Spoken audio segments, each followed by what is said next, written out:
Estilo Rami. Oferecimento Sil, a melhor pastilha de freios do Brasil. Rede Pitstop, a sua rede de peças e serviços no Brasil.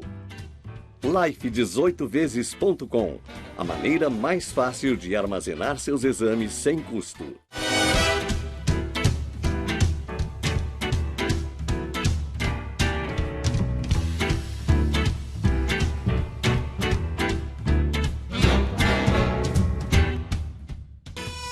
Muito boa noite, mais o Estilo Rami começando, como sempre. Obrigado pela companhia e pela audiência. Eu continuo tendo o prazer de continuar a entrevista, a segunda parte da entrevista, com o presidente Michel Temer, que está aqui do meu lado. E eu gostaria de relembrar que ele é advogado formado pelo Largo de São Francisco, escritor, poeta, foi procurador-geral do Estado de São Paulo, secretário da Segurança Pública, deputado constituinte, presidente da Câmara dos Deputados, e vice-presidente da República e, por fim, presidente da República. Presidente, é tanta coisa ao longo dessa sua longa carreira que a gente acaba engasgando aqui. E no programa da semana passada, eu deixei no ar a pergunta, o senhor deve estar acompanhando com certeza essas delações do site da Intercept. E aí tem o Deltan Dallagnol, tem o juiz, no seu caso, o juiz Bretas. O senhor vê que pode existir, é muito delicada a pergunta, mas eu não posso deixar de fazê-la, pode existir algum conluio nisso, alguma coisa que cheira mal? Olha, Rami, eu prefiro responder essa pergunta, digamos assim, genericamente e teoricamente. Sim. Não é? Prefiro não detalhar pessoas nem situações. Eu só estou detalhando porque o site é que disse, o Intercept é que está dizendo. E a pergunta é muito oportuna, porque me permite essa exposição, digamos, imparcial e teórica, né? O que é que eu aprendi sempre no meu curso, na Faculdade de Direito, isso faz tempo, né? E o que é que eu ensinei ao longo do tempo? Que você tem 3 poderes no Estado. Estou dizendo obviedades, mas certas obviedades hoje precisam ser ditas. Legislativo, executivo, judiciário. O tema do judiciário comporta a chamada imparcialidade, ou seja, o juiz é imparte, ou seja, não é parte interessada no litígio. Então ele não pode nem favorecer, vamos dizer assim, a defesa, o advogado, nem favorecer a acusação. No caso do Ministério Público. Sim, não pode fazer isso. Pelo que eu tenho visto, tem havido notícias de que haveria muito diálogo, troca de mensagens entre juiz, promotores, procuradores, etc. Isto não é útil. Eu faria a mesma observação crítica, digamos assim, sobre o foco jurídico, né? Se este fato estivesse se dando em conversas permanentes do juiz com o advogado. Não de conversa social. Mas não é normal, me perdoe, o senhor como jurista, não é normal o promotor falar com o juiz, tanto quanto o advogado falar com o juiz? Não sobre a causa, né? Não sobre a causa? Não é normal sobre a causa? Não, é evidente. Especialmente, o advogado não pode chegar ao juiz e dizer ao juiz, olha aqui, o que o senhor acha dessa prova? Eu devo oferecer essa prova ou não? Não pode. Sim. Ele pode ir lá e dizer, doutor, eu estou aqui com uma petição, estou pleiteando uma prova assim, assado, espero que o senhor possa acolhê-la. E o juiz, em função daquela preliminar que eu levantei, em que ele é imparcial, ele dirá, doutor, deixa aí que eu vou examinar. Não é? O promotor público, o Ministério Público, de igual maneira, acho que, doutor, eu estou propondo aqui isso, aquilo, o senhor examine, por favor. Aproveitar que nós estamos falando da justiça, é tradição, ou foi tradição, de que a PGR manda uma lista tríplice, onde o senhor também, quando presidente, escolhe um nome da lista tríplice para virar ministro do Supremo Tribunal Federal. O nosso atual presidente, Jair Bolsonaro, ele saiu da tradição, que não é obrigatória, inclusive, né? É que é tradição, na medida de dizer, é uma tradição, e ele decidiu sair dessa tradição. Como é que o senhor vê isso? Tradição só é norma jurídica no sistema inglês. Você sabe que no sistema inglês você não tem Constituição. As coisas vão se firmando ao longo do tempo. A longa tradição é que faz o direito. No Brasil, não. nós temos o direito positivo. E pelo direito positivo, que vem de ius positum, né? Que é aquele que foi posto. Sim. Quando você tem o direito positivo, você não tem essa obrigatoriedade de nomear alguém da lista, de modo que não se pode invocar a tradição. Eu mesmo, você sabe, quando eu era presidente, veio minha lista com 3 nomes, mas quando me veio a lista, eu já tinha há muito tempo indagado a respeito da doutora Dodge, que eu nomeei Procuradora-Geral da República. Coincidentemente, o nome dela veio na lista, mas foi uma mera coincidência. Eu não tinha obrigação, nem o presidente tem obrigação de acompanhar a lista. Tem obrigação, sim, de cumprir a Constituição. E a Constituição diz que a escolha é livremente feita pelo presidente da República. Então vamos anteceder a Dodge e voltar ao Janot. Naquele fatídico episódio que abalou o Brasil, não abalou somente o presidente da República. Claro. Aquilo abalou o Brasil. Então eu queria entender a sua visão quanto à posição do então Procurador-Geral da República, o Janot, no caso da JBS, do Joesley. Eu ia até usar uma piada, mas não cabe. Eu acho que eles... tudo poderia ter acontecido, mas acho que foi tudo de uma forma errada e infeliz. E quem mais sofreu foi o país. Teve um viés entre o Janot e o Joesley? O senhor sentiu ali um... Olha, Rami, eu vou dizer a você que... Não vou nem dizer que está errado ou não está errado. Vou dizer que tudo aquilo foi ajustado entre eles. Posso usar a palavra armado? Armado, pode ser. Armado, claro. Vamos pôr entre aspas, mas vamos usar a palavra armado.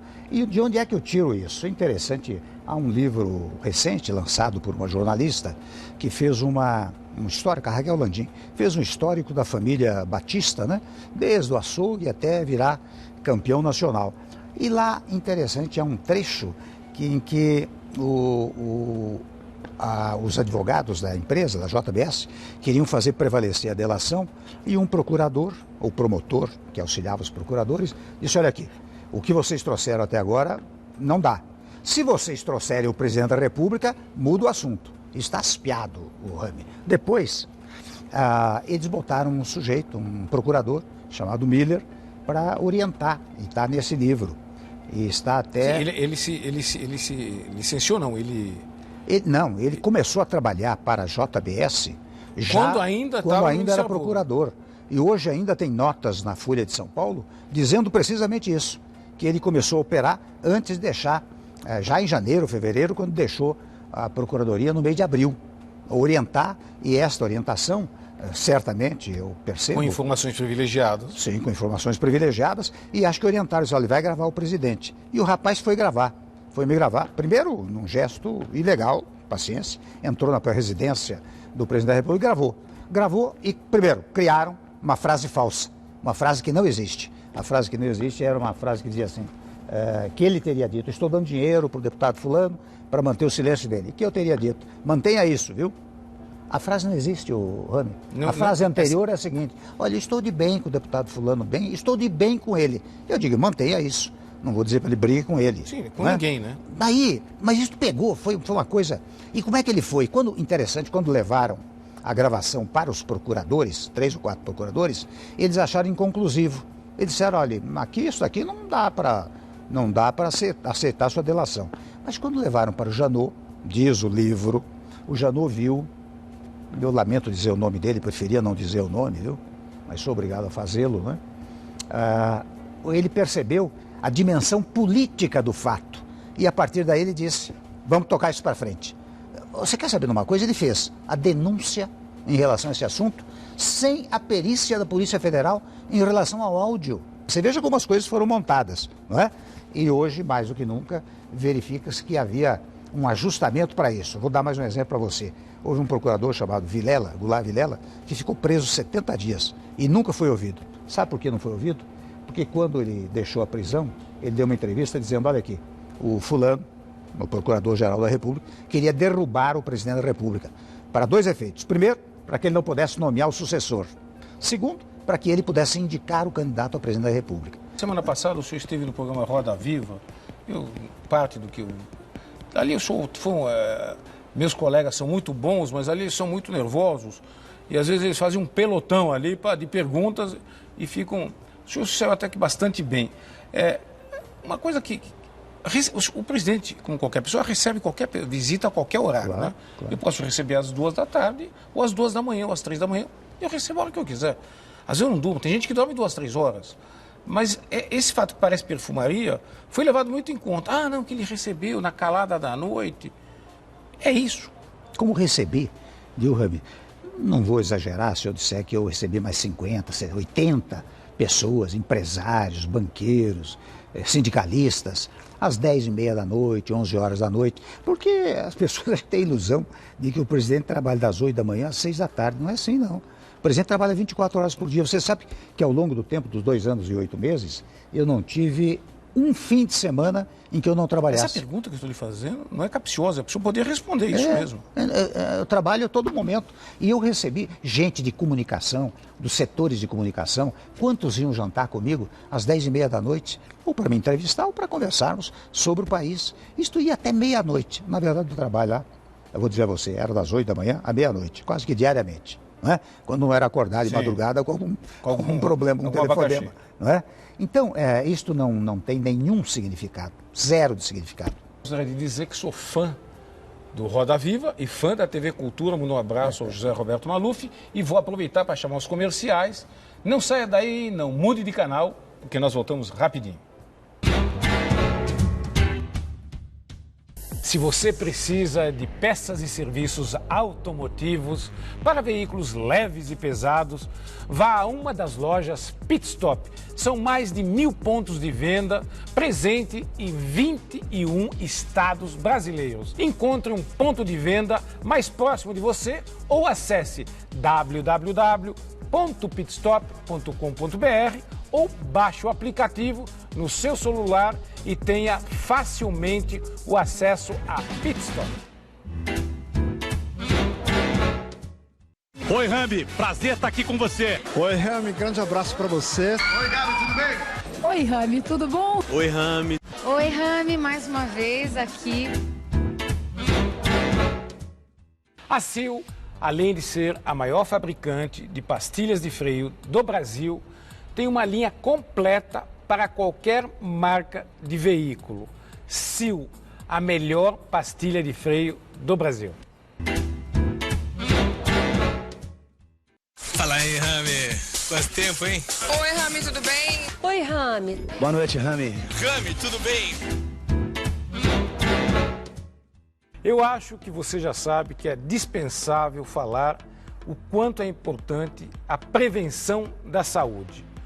Portanto, você precisa conhecer o Life 18 vezes.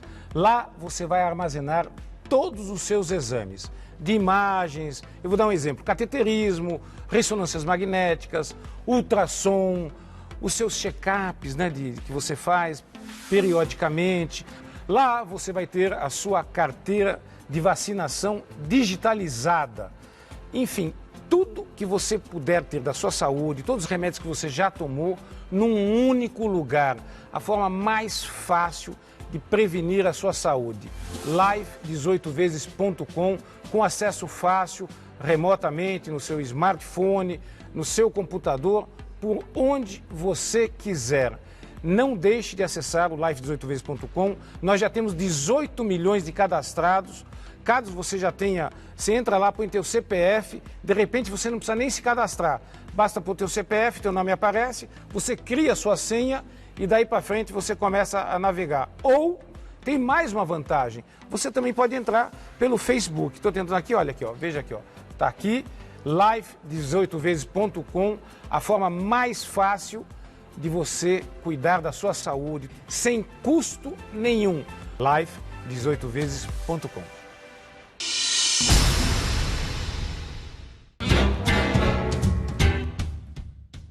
Voltando com o nosso estilo Rami, eu continuo tendo o prazer de receber o presidente Michel Temer e eu gostaria de falar do governo atual. Então, primeiro eu gostaria de saber se o senhor tem falado ou tem a oportunidade de falar de vez em quando com o presidente Jair Bolsonaro. Olha, eu recebi o presidente Bolsonaro numa visita muito gentil que ele fez a mim logo depois das eleições. E até vou contar um fato aqui, que eu tenho contado com alguma frequência, que ele muito liturgicamente, digamos assim, ele num dado momento que estavam sozinhos, Ele me disse: presidente, que conselho o senhor me dá? Eu disse: olha, presidente, eu não vou dar um conselho para quem acabou de ser eleito com mais de 50 milhões de votos. Se quiser que eu dê alguns palpites, eu dou. E daí eu dei os palpites lá para ele, etc, etc. O senhor vai declinar algum aqui pra gente? Não? Hein? O senhor vai declinar algum aqui pra gente? Os Algum palpites? palpite? Não, eu disse que não é fácil. Eu disse: olha, você precisa manter, você é do Congresso, você precisa manter uma boa relação com o Congresso. Você sabe que o que me ajudou o governo foi manter essa boa relação com o Congresso. Primeiro ponto. Segundo ponto, eu estou indo ao G20, agora na Argentina, onde estão as maiores potências do mundo, né? Se você quiser ir comigo, aqui na Argentina, talvez você possa ir. E ele até se entusiasmou, mas depois o médico não recomendou porque ele estava ainda com aquela bolsa. Terceiro lugar, esse é o ponto importante. Se você quiser fazer a reforma da Previdência, com a sua força eleitoral, nós estávamos no começo de novembro, com a sua força eleitoral e com uma capacidade de articulação que modestamente eu tenho, e a essa altura veja que sem embargo de todos os acidentes, de toda tentativa que buscaram empreender para derrubar o meu governo, para impedir a reforma da Previdência, eu a levei adiante. Ela está pronta para ir ao plenário da Câmara dos Deputados. E eu até já falei com o Rodrigo Maia estaria de acordo, né? É o presidente da Câmara dos Deputados. Se você quiser, nós mandamos isso para a Câmara aprova em 2 turnos, e eu acho que até 17 de dezembro, quando começa o recesso, nós aprovamos no Senado, você entra com o governo pronto. Mas ele fez uma ponderação e disse: olha, a ideia é boa, mas eu temo não ser aprovado. Se não for aprovado, será uma derrota também minha. Também fiquei em silêncio e falei: bom, paciência, né? Como é que o senhor vê a atuação do ministro Paulo Guedes? Eu entendo que o senhor deixou a casa muito melhor do que recebeu. O senhor recebeu a casa tragicamente em economia, se tratando de economia. Enfim, o país estava lamentável. Como é que o senhor vê a atuação nesses 8 meses de governo, agora já 8 e meio, Bolsonaro, em se tratando do Paulo Guedes e de economia? Eu acho que eu peguei uma estrada esburacada, só para dizer a você que o PIB era negativo em praticamente 4 pontos percentuais, quando peguei em maio de 2016, e quando chegou em dezembro de 2017 já era positivo em 1,1%. Né? Este é um dado. Então eu peguei uma estrada esburacada, entreguei uma estrada asfaltada. E eu acho que a economia vai indo bem, quero colocar toda a modéstia de lado, porque na verdade está dando sequência a tudo aquilo que nós fizemos. E nesse sentido, acho que o Paulo Guedes, que tem todas as condições intelectuais na área econômica, né, para conduzir esse processo, eu acho que vai indo muito bem. Eu tive algumas conversas com ele enquanto eu era presidente, e verifiquei as palavras sempre muito, digamos assim, muito elogiosas em relação ao que estávamos fazendo. E veja que muitas e muitas vezes se tentou derrubar o teto de gastos, e o Paulo Guedes disse: não, de jeito e maneira, não há como derrubar o teto dos gastos públicos. Acho que ele vai bem. Vamos falar da reforma da tributária rapidamente. Nós temos aí 2, 3 projetos, que são 4 ao todo, mas 2, 3, um do governo, um do Baleia Rossi, um do Flávio Rocha, que ele tem uma projeção muito grande, atuante desde a Constituinte de 90 e pouco, que já tem o imposto único, e do ex-deputado que pela segunda... Rauli, que me foge o nome. Qual delas agrada mais o senhor? Eu acho o seguinte, eu acho que nós devemos parar de falar em reforma tributária. Porque quando você fala em reforma tributária, você envolve União, Estado, município e contribuinte. Sim. E não é fácil compor essas 4 figuras. Segundo ponto, as pessoas imaginam que uma reforma tributária vai permitir a redução da carga tributária. É outro equívoco. O que eu acho que é importante é uma desburocratização tributária. É a simplificação do sistema tributário. E vou dizer uma coisa a você, os projetos todos que você mencionou, de alguma maneira, simplificam o sistema tributário, porque eles juntam tributos, né? Vários tributos, alguns só federais, outros estaduais, e isso acho que ajuda a produção nacional, ajuda o empresariado a produzir mais no país. Presidente Michel Temer, o Brasil é um dos países que mais tem tributos no mundo. É uma cadeia de tributos que o empresário tem que ser mágico, às vezes, ele tem que fazer uma volta, ele sai com um produto para vender no Rio, mas ele tem que ir até a Paraíba para conseguir uma série de isenções para voltar para o Rio de Janeiro. Quer dizer, tem que simplificar, tem que diminuir. Simplificar, né? Desburocratizar. Desburocratizar. Mas, eu só não quero dar ilusão. Eu acho que tem que aliviar a carga tributária, não é isso? Eu acho. O problema, será que é possível? Possível. O imposto único ia talvez triplicar a arrecadação. Sim, mas matematicamente falando, né? Se bem que eu não sei como é que seria uma transição disso. Eu só vi uns estudos do imposto único, que embora único, ele reúne todos os valores dos demais tributos. Então ele seria mais ou menos do mesmo tamanho. Mas é 1%. Mas é 1%. É só 1%. E o Brasil vive com 1% de tributo? Só 1%? O imposto único, 1%. O imposto único, 1%. Mais o imposto de renda, evidentemente. Porque não dá. Você sabe que, eu lamento dizer isso, eu passei pela presidência da República e eu sei das dificuldades brutais. Você veja que hoje as chamadas despesas obrigatórias pegam quase 90% do orçamento. Você tem 6%, 7% para investimento no país. Então você imaginar que você vai reduzir sensivelmente a carga tributária, você não consegue pagar nem as despesas obrigatórias. Eu lamento dizer isso. Se você me disser, mas você é a favor da redução? Claro que sou. Não é? Mas é possível fazer a redução? Daí é que eu vejo dificuldade, com muita franqueza. Porque senão eu estaria enganando o seu Não, eu faço voto que isso passe urgentemente, porque o empresário não aguenta mais. Claro. O empresário brasileiro realmente, ele sofre, é penoso a carga tributária. Mas você veja, Rames, o seguinte, que na minha reforma, na nossa modernização trabalhista, veja como nós auxiliamos os empresários e os trabalhadores, porque nós eliminamos mais de 40% das reclamações trabalhistas no país, o que facilita o empresário e garante os direitos dos empregados, porque muita gente diz, está tirando direito de empregado. Eu digo, olha aqui, leia o artigo 7º da Constituição Federal, você verá que todos os direitos estão lá arrolados. E quando você tem algo na Constituição, a lei infraconstitucional não pode modificar. Primeiro ponto. Segundo ponto, nessa questão tributária, se você tiver uma simplificação, você pode eliminar. Sabe que há empresas, isso eu verificava, empresas que têm que ter um corpo enorme de contadores, economistas, para saber como é que recolhe o tributo. Sim. Isso que você disse, daqui para Paraíba, para não sei onde. Se você simplificar, você simplifica a atividade do empresário. Penso que caminha por aí. O senhor foi secretário de Segurança Pública do Estado de São Paulo, que acho que talvez só perca para o Rio de Janeiro, né, em termos de agressão, enfim, uma coisa ruim. O senhor criou o Ministério da Segurança Pública. Valeu a pena? Valeu. Se eu pudesse dar um palpite na época, eu diria, não elimine o Ministério da Segurança Pública, porque o Raul Jungmann, que eu designei como ministro, fez um belíssimo trabalho. Aliás, gosto muito, um abraço ao Raul, se estiver nos vendo, gosto muito dele. Então, você sabe que foi o que permitiu a criação de um chamado Sistema Nacional de Segurança Pública. Porque a segurança pública é uma coisa que preocupa a todos nós. Com certeza. Não é?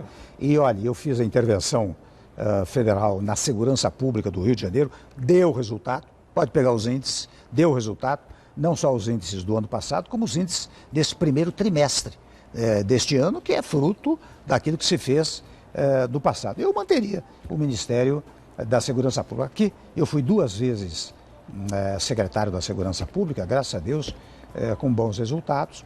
Tive a oportunidade de trazer o povo para participar com os chamados Conselhos Comunitários de Segurança. Criei a primeira Delegacia de Defesa da Mulher. Eu tenho muita alegria cívica, né, de tê-lo feito. Tenho orgulho disso. Tenho muito orgulho disso. Não é?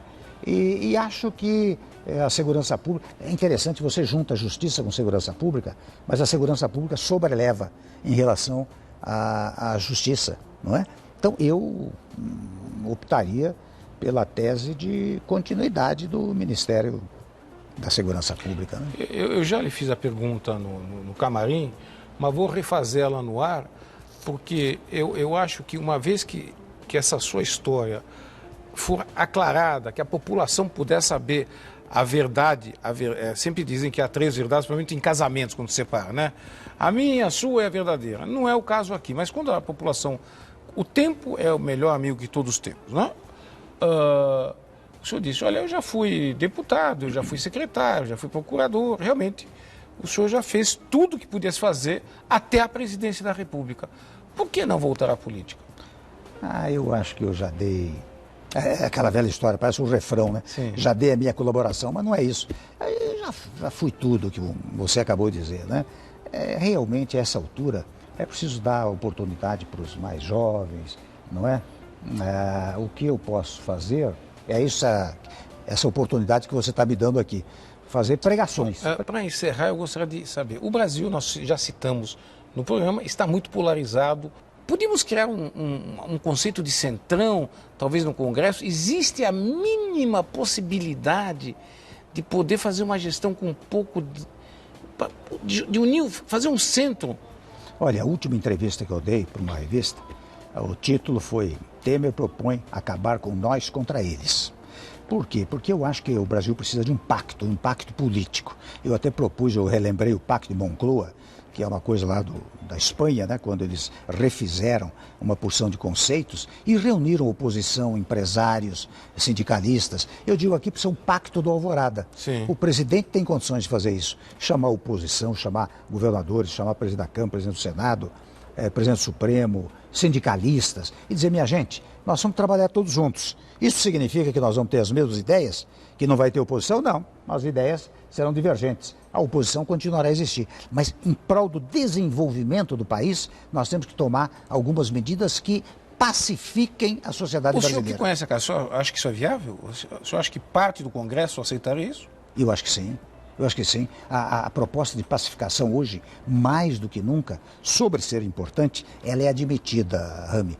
Porque as pessoas estão cansadas dessa história de A se contrapor a B, muitas vezes inutilmente. Bom, tem mais uma pergunta que eu vou fazer, eu vou estourar meu tempo. O Bolsonaro está indicando o filho para Washington, né, para a embaixada mais importante fora do Brasil, que é nos Estados Unidos. Primeiro, o senhor enxerga isso como nepotismo? Segundo, não é bom ter um filho ou um presidente que é amigo de outro líder mundial? São duas coisas aí.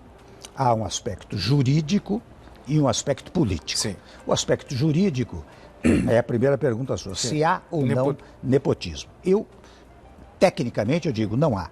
Pelo seguinte, porque o chefe de uma missão diplomática, nos termos da Constituição, é julgado pelo Supremo Tribunal Federal, juntamente com os ministros. Portanto, ele é equiparado a ministro. Não há, portanto, nepotismo. O segundo ponto é o ponto político. E o ponto político diz respeito à conveniência. E aí pergunta, convém ou não convém ter o filho de um presidente como embaixador? É uma resposta que o presidente pode dar. Muito brasileiro deve ter visto a nossa entrevista e deve ter falado, não sei, o Rami com o jornalista não foi muito contundente, não foi isso, não foi aquilo. Eu quero dizer a todos que eu costumo convidar as pessoas a vir a essa casa e fazer o que eu faço na minha casa, é ser educado e dar espaço às pessoas para falar. Eu gostaria que o senhor terminasse falando, porque o tempo é o nosso melhor amigo, mas o senhor já pode ir se adiantando, o senhor está tomando as medidas legais, o senhor já disse, e o que a população pode esperar do ex-presidente Michel Temer para aclarar o que ficou no ar? Primeiro eu quero dizer que você, como entrevistador, fez perguntas com muita delicadeza, mas perguntas contundentes. Você não deu, se me permite a expressão, colher de chá, não. Você fez isso, primeiro ponto. Segundo ponto, o que a população pode esperar na verdade, a minha participação, como hoje eu estou tendo, no sentido de colaborar com o país. Agora, para colaborar com o país, toda vez que eu seja chamado a fazê-lo, nas mais variadas questões, entrevistas, escritos ou até missões oficiais, eu estou inteiramente às ordens. Agora, eu acho, volto a dizer, que eu já tive um papel na vida pública e na vida privada nacional muito acentuada, né? Então, eu, como eu disse, estou deixando espaço para os outros. Bom, eu quero agradecer demais. Olha, eu edito uma revista, não sei se o senhor conhece, chama Brotherhood Report. Aliás, na capa deve ter, o senhor deve conhecer. Posso pôr em que câmera aqui, ó?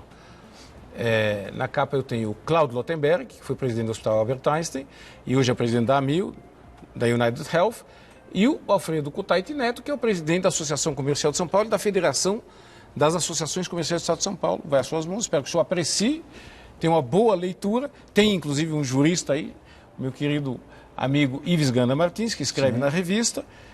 Faça bom uso, eu quero lhe agradecer demais o senhor ter vindo, o privilégio. Muito obrigado. E faço o voto que tudo fique aclarado, para que o seu nome fique guardado na recente história contemporânea do país como um bom presidente, quizás um grande estadista. Muito obrigado por ter vindo. A vocês de casa, muito obrigado pela companhia e pela audiência. Nós voltamos na semana que vem. Eu desejo a todos uma excelente semana, um super beijo e até lá. Muito obrigado.